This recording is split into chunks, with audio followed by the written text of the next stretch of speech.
dapat ano ha, pink, yung maliit na cubes.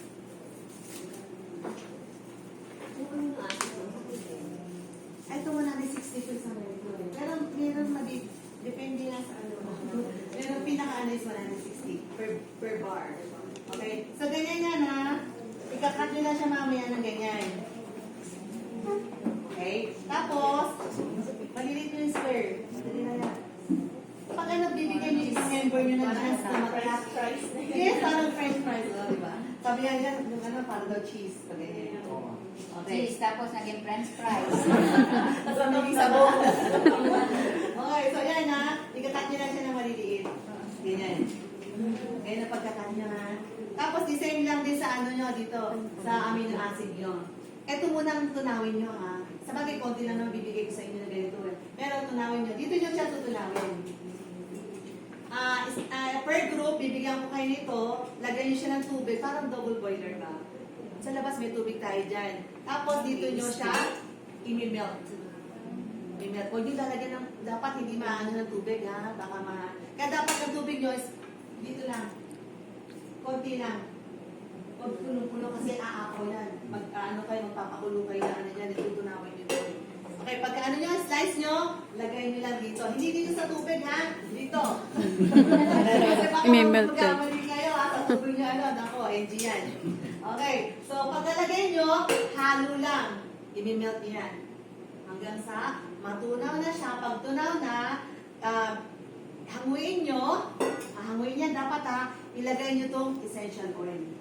Lagay nyo lang sa loob. Halo ulit. Dahan-dahan lang. Huwag na yung halo na nagigigil kayo, ha? Kasi meron ako as dati. Diyos ko, parang na dito. Oo, dapat ano lang. Mampatak lang. Paano lang. Huwag na masyadong gigil. Okay, halo lang, halo. Okay, pag naglagay ng essential oil, sige, haluin nyo muna. Lagay nyo essential oil.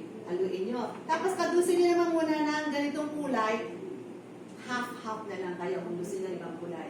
Okay? Kunyari, ganitong kulay nyo. Ito muna. Lagay nyo half. Tapos kalahati, lagay ng kulay. Okay? So, gusto nyo kayo na ganitong kulay, magpalit kayo. O, pwede naman, pag decidido na kayo, yung group nyo, lahat pink, sige, lagay nyo yung red. Haluin nyo. Okay? Pag nag-ano kayo, dapat itong molds nyo ha, naka-fix na sa isang place kasi hindi nyo siya pwedeng ilipat-lipat. Gagalaw itong soap nyo, papangit yung soap na gawa nyo. Okay? Pag nag-stand kayo, dapat nakalagay na siya sa isang place, salin na ng salin. Mga tatlong salin ha. Pag nagsalin kayo, dire-diretso. Hindi pwedeng paunti-unti. Kasi madali itong tumigas. Okay? So, diretso, dapat puno ha. Puno. Huwag yung napakapunti, ang pangit ng soup nyo. Okay, katulad nito, parang, dati kasi, tira lang to eh. Tira lang kayong manipis. Okay, dapat talaga. Pag yung kukunti na natitira, huwag nyo na ilagay. Okay, ayan nyo sa meron tayong maliliit na molds dyan, doon nyo na isasalin. Huwag nyo na ipilit. Okay, huwag nyo na ipilit. Okay, so yan ha, lagay sa isang place ha, huwag nyo na aalugin pag ano nyo. Pag tatlong lagayan, ibalik nyo isa kanan. I-melt nyo ulit siya kasi nagbububo talaga. Pagka yan, pag melt na, lagay nyo ulit. Okay? Tapos pagkakalagay nyo, dapat may nakaabang ha. Katulad dito, nailagay nyo na kunyari yung soap nyo, yung soap base, diba? Para maging smooth, yung pinaka dito, papatayin nyo yung bubbles ng alcohol. 72 75%. Okay, sa Taiwan. Sa atin pwede rin yung mga 70%. Ganito ha, huwag masyadong malapit. Kunyari, naisalin nyo na. Yung natunaw nyo, di ba? Papatayin nyo yung bubbles, ganyan. Okay, yan. Mawawala na yung bubbles. Huwag masyadong malapit ha.